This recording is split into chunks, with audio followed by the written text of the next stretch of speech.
Friday night pubcast, Tom. Welcome to the United Pubcast. And hopefully my audio is nice and clean because I've got a microphone because we're moving up in the world, Tom. I need the people to hear me. But Tom, how's your week been, by the way? How's your Friday night? Well, how's my week been? First, it started off well. Obviously, Ronaldo was scoring goals for Man United. Then it continued on his scoring goals midweek. But then Aaron Wan-Bissaka put an end to that and had different plans. And quite frankly, ruined my week. So it started well, but reached Friday night eventually. And I'd have to say it wasn't a great one considering the result against Young Boys. Who's made you more upset this week? Gladys Berejiklian, Scott Morrison for building nuclear submarines, or Aaron Wan-Bissaka for getting sent off? Maybe not so much Aaron Wan-Bissaka. It was the Lingard pass that really got under my skin. Yeah, fair enough. Yeah, poor Jesse Lingard. He will definitely come up today. So if you think Manchester United are going to bounce back, like the video. And remember to subscribe. By the way, I think we are 5 away from 200. So if you're not subscribed, support us. Let us hit that milestone. We've grown so much in such a small period of time. So really love the support. And I see a few people sneaking up in the comments there. Got Josh. Good evening, mate. Justin. Evening, guys. Evening, mate. And we've also got Samir. Tom, your voice is echoing. Tom. It's fine for me. Might be your audio, Samir. But no, I think we're fine. All right, Tom, we're obviously here to not talk about your microphone, but what is echoing is Manchester United, and there's been a lot of fallout following the game against Young Boys, naturally. Let's talk about West Ham a little bit.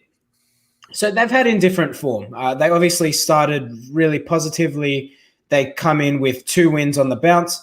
Then they have, the wins against Leicester and Newcastle. Very convincing, particularly against Newcastle. And then they have a bit of indifferent form. They then draw at home to Palace and then away to Southampton. Boy, oh boy, we know that feeling. What do you make of West Ham? And I guess, what do you find as their greatest strength? When you look at their side, what do you see as their main strength?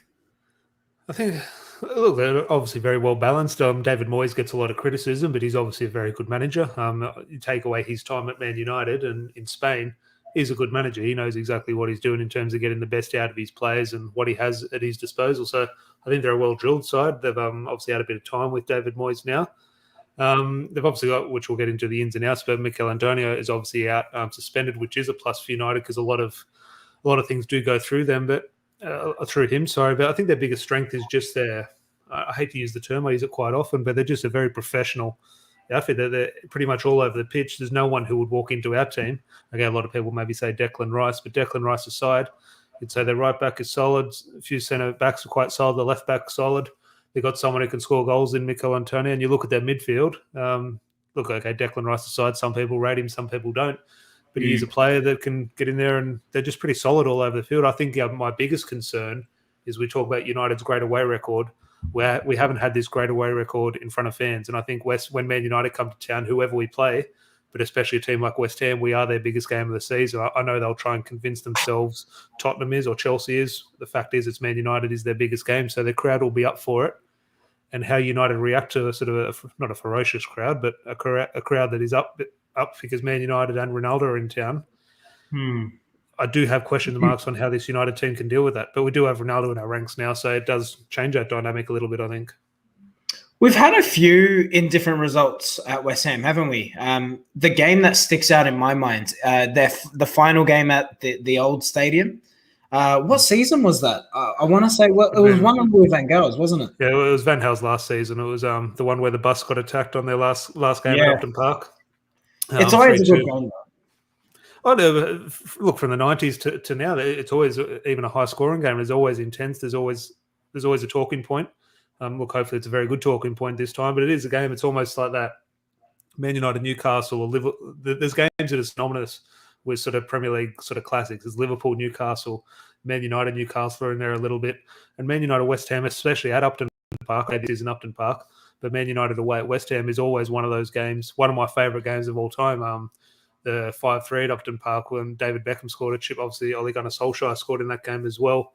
And one of my favourites, Nicky Butt scored a sort of scissor kick. So, it is always one of those classic games, and just hopefully we're on the right side of it this time. Definitely. You know what? You made an interesting point about none of their players would come into United squad. You know, a player who's I've been really impressed with, Thomas Souček, midfielder. I don't want to say he's like for like with Fellaini, but I think that's a bit lazy. I think he's a bit of a better footballer. But you know what? If you look at Declan Rice and Souček as a midfield partnership, there are a few people who tell you know what? It's not too far away from what a Fred and a McTominay partnership would offer you. And to Yeah, be honest, I no, think there's an argument to be had there. yeah, look, it's one of those. Would they be an upgrade for some people? They would be an upgrade for others. If they did come in, would be saying, "Oh, they're good, but they're not Man United quality." Okay, they're good at West Ham. Are they good enough for Man United to go to win a Champions League or to win a Premier League? Can you see Thomas Souček winning a Premier League title? Obviously, it's very hard to see when he's at West Ham, but it's one of those ones we do rate the players when they're at a club like that. When they come to Man United, we think, "Oh, geez, are they good enough?" Fred was tearing up the Champions League with Shakhtar Donetsk. It's a different level when you come to Man United. So, and Declan Rice will have the same challenges when he leaves West Ham, whether that be to United or whether that be to Chelsea. You assume it will be one of those clubs. So, yeah, they are good. Some people would have them over our midfield. There's a case that, well, our midfield is finishing above them. So our midfield is better. Time will tell. But look, they are solid. And that's probably one area we'll have a better back four. We've got a better goalkeeper. We've got better attackers.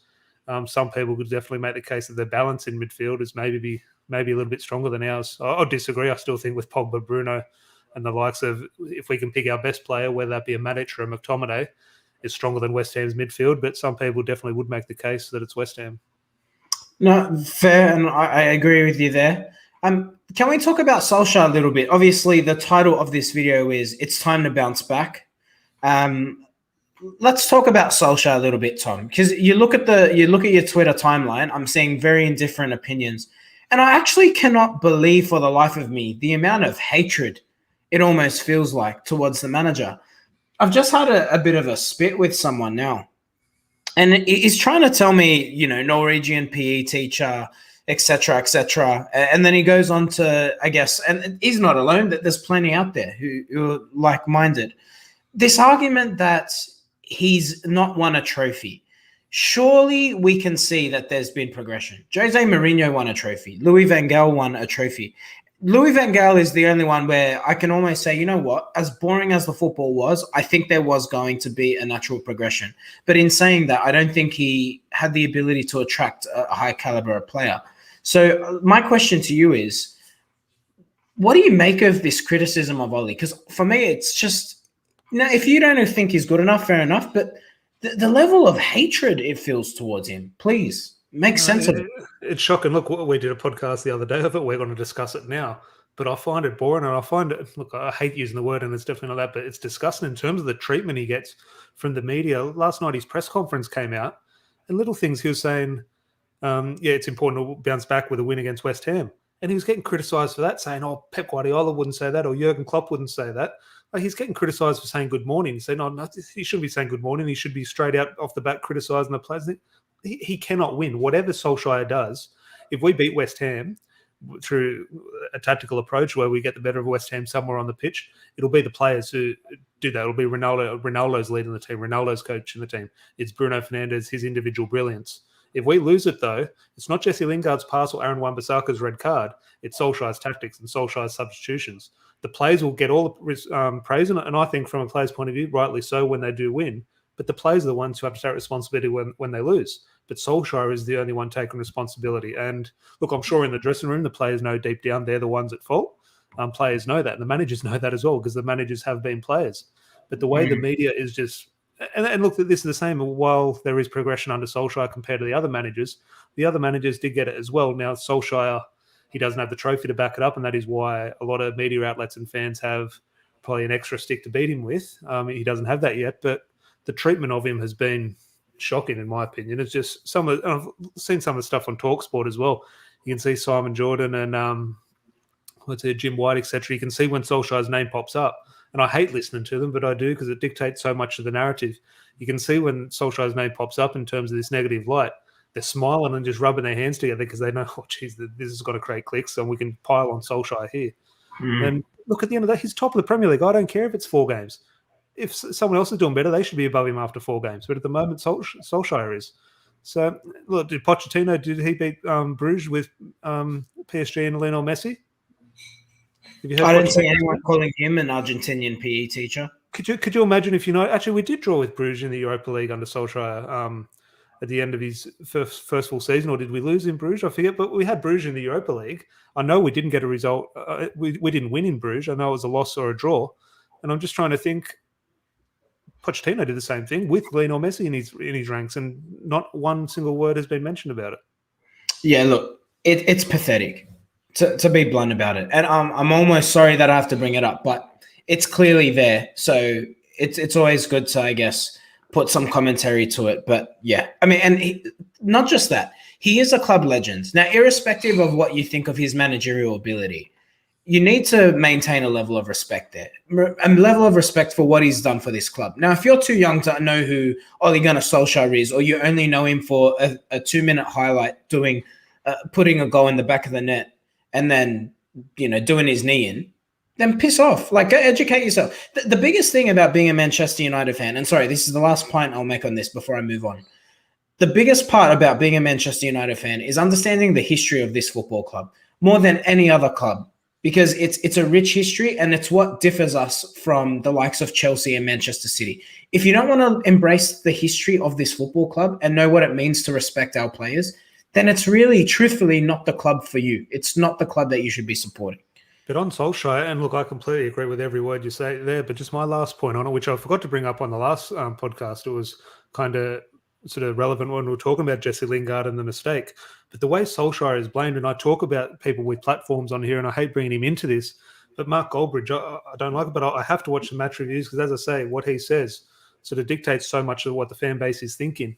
And he got to the Jesse Lingard part, and he was talking about the back pass, and he said, and I don't have the quote in front of me, but pretty much word for word, you can go check the video, saying that the back pass by Jesse Lingard, that wasn't Lingard's fault. You can't blame him for that. That's on Solskjaer. And I was just, excuse me? How can you blame Solskjaer for that back pass? And this is not me piling on Jesse Lingard, but I'm just thinking he literally said you can't blame Lingard for the back pass. That's on Solskjaer. I'm just thinking that is absolutely criminal, because that's going out to hundreds and hundreds of thousands of Man United fans who are now thinking, well, yeah, that's Solskjaer's fault, which is just nonsense. If you have past puberty, switch off that channel and come over and watch the United podcast. But Tom, let's move on. Let's talk about Manchester United now. It is time to bounce back. Take me through your starting 11. What do you think Solskjaer will do? And I guess before you actually do that, rephrase. Give me your 11, and then based on your 11, let me ask you, is your approach changing at all, or do we simply, look, it was one game, it doesn't matter, we continue the way we've been going? Please, hit me. Well, my starting 11 is not so much in regards to do we change anything from young boys. It's looking to the next West Ham game in the League Cup. I'm thinking, how important is that? We're thinking, okay, a Premier League game is important, but how important is a trophy to Solskjaer? And he might think the West Ham is not more important.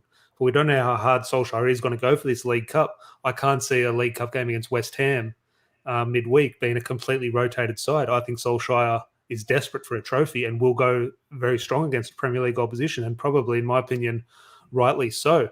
So it'll be interesting. I think there will have to be one or two changes. Ronaldo probably won't play in the League Cup game. He'll probably be on the bench. But in terms of this Premier League game, I think Wan-Bissaka will not come back in, but he'll start, because I think Delot should get minutes in the League Cup to be able to prepare himself for the Champions League game. So Wan-Bissaka would keep his spot. Look, Varane and Maguire, no doubt. I think Lindelof probably didn't do enough to earn a spot back against young boys. So it'll be Varane, Maguire, obviously Luke Shaw on the left. You'd assume Tellez will get the start in the League Cup. He looks back fit in training. Midfield's the interesting one. Look, this is a big Premier League game. It's almost a must-win for Solskjaer if you want to discuss that. And this is not in my thinking, but it's a big game for Solskjaer. He's going to play Fred. He's going to play Fred in there. I'm not sure McTominay's fitness. I would highly doubt he's back. I think it's quite well suited for the League Cup return, but I think it'll be Fred, Pogba and Bruno in the middle. And then at my sort of one outline, I think maybe Martial might get a start over Jadon Sancho on the left. So it'll be a front three of Martial, Ronaldo and Mason Greenwood obviously comes back in on the right. Now that midfield, does that work? Bruno, Pogba, and Fred? I'm not quite sure. But if I was putting money on it, that's how I think Solskjaer will line up with the next West Ham game in a couple of days after, with that in mind. That's really interesting. Can I ask you, and it's interesting that you've gone with Fred and Pogba as your 6 and your 8. Do you think that United, and this is the only criticism I will have following the young boys match, I don't want to see Pogba played as a wide midfielder anymore. Like I think we have to move past that experiment now. At times it worked last season, but if United are going to be, I guess, to get the most out of our attacking options, we need to be playing those wide players there. You need to be using your Sanchos, your Martials, your Greenwoods. Rashford's going to be back soon. Do you agree with that? Because I just think when you play Pogba in that position, and we saw it against young boys, we become very narrow as a football side. Pogba obviously doesn't hug the touchline, and I think that makes United easy to defend against. If you think about why we bought Sancho, it was to add width to the right-hand side. We've had every single player wanting to cut in, including your lover, Juan Mata. So I hope that experiment's done with. I think it's hard when we do that experiment, which is quite often Pogba on the left. I think it's hard. Each individual case, every Pogba performance, you can say, okay, it was a good performance by Pogba, or it wasn't so good.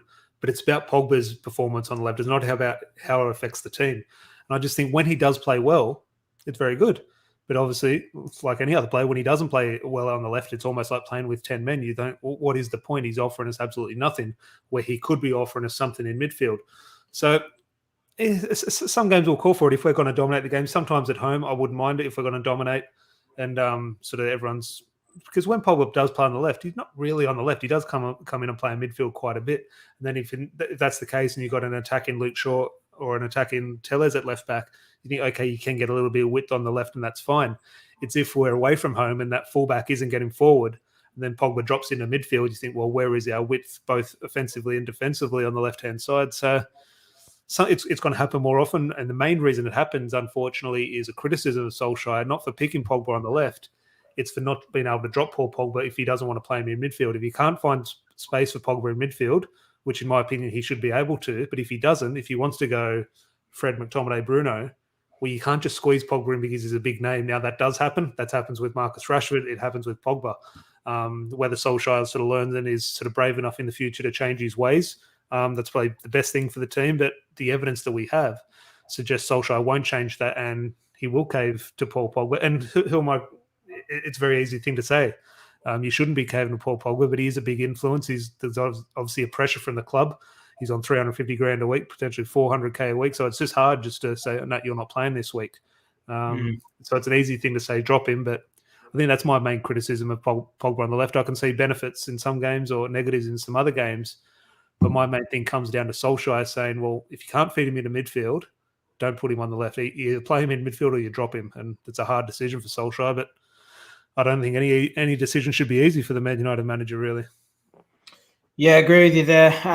All right, I'm going to come over to my 11 in a second. I'm going to just read out Eric's comment here. And anyone in here, feel free to drop your 11s in. Happy to read them out. So we've got Eric. He's guessing De Gea, Shaw, Maguire, Varane, Bissaka, Pasta Fred. Yeah, he'll be praying, all right. Bruno, Pogba, Martial, Greenwood, Ronaldo. So like yours, actually. I would be a big fan of that. You know what? Martial loves scoring against West Ham. That's why I just think he's made for, not so much made for this, but I think Sancho, in terms of trying to not go too rotated in the league in the cup game during the week, I think if Sancho is our starting left winger, I think that's a strong option to have in the League Cup game to go full strength in that part of the pitch against West Ham in the Cup.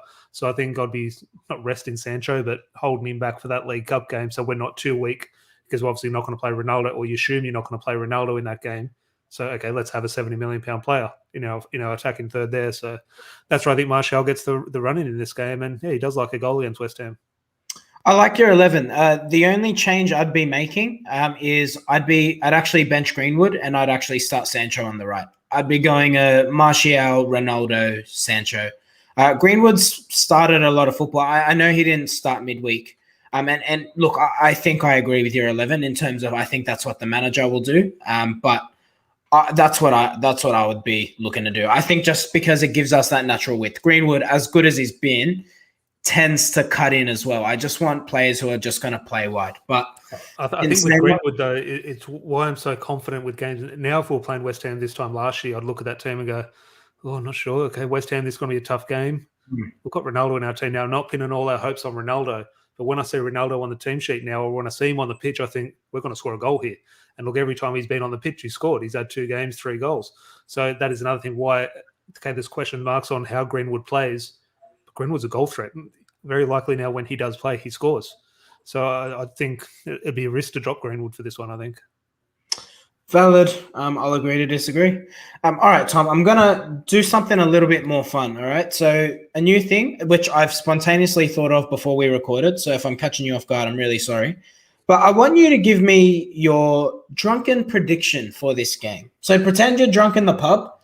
The game hasn't started yet. Give me your prediction. What is drunk Tom telling me is going to happen in this football match? It can be absolutely anything. So please be creative.